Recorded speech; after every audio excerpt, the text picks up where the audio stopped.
Doué, starke Bewegung. Desiree kommt zu Fall. Schiedsrichter Vasquez über die rechte Seite.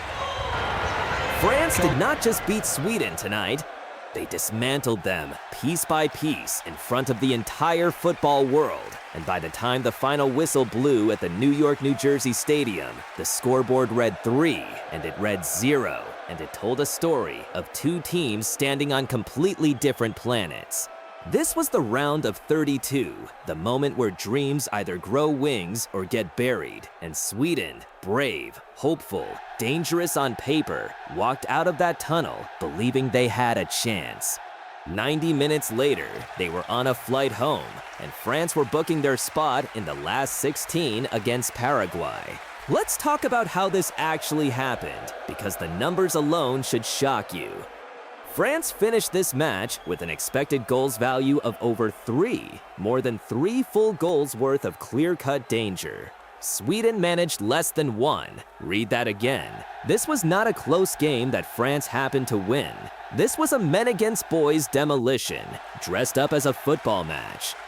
25 shots for France, 8 for Sweden. 12 of those French shots were on target, more than Sweden's entire shot count for the whole night. Possession told the same story. France controlling the ball, controlling the tempo, controlling the fear in every Swedish defender's eyes.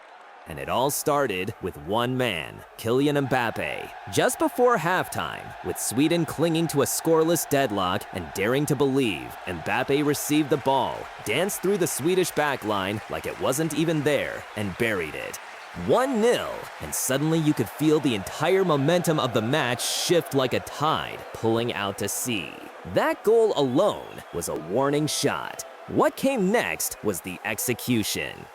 Early in the second half, Bradley Barcola turned provider into finisher, latching onto a perfectly weighted pass and slotting it home clinically, ruthlessly, like he'd done it 100 times before. 2-0, Sweden's heads dropped.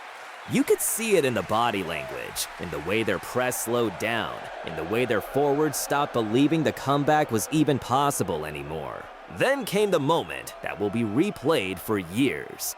16 minutes from time, Mbappé struck again, threading through Sweden's exhausted defense and finishing with ice in his veins. 3-0, and this wasn't just another goal, this was history.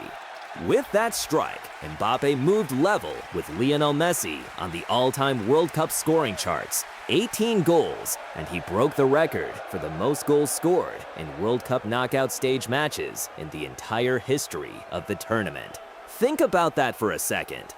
Every legend who has ever played this game, every knockout stage from every World Cup ever played, and Kylian Mbappé now stands alone at the top of that list. Sweden had their moments, don't get it twisted.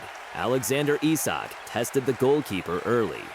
Anthony Elanga and Viktor Gyökeres tried to spark something, anything, a flicker of hope. But France's back line, marshaled with brutal discipline, refused to blink. Every Swedish attack broke down against a wall of composure and organization that simply had no cracks to exploit tonight. What makes this result even more shocking is the context. Sweden actually finished bottom of their own qualifying group months ago and somehow clawed their way into this tournament as one of the best third-place teams. They fought, they scraped, they earned their place here. But against a France side that steamrolled through the group stage with 3 wins out of 3, scoring 10 goals along the way, Sweden simply ran into a machine that was not slowing down for anybody. This is now the earliest World Cup elimination for Sweden since 1990. Let that sink in. Decades of history, and this is where it ends for them. For France, this is a statement. Didier Deschamps' side has now shown the entire world exactly why they walked into this tournament as favorites.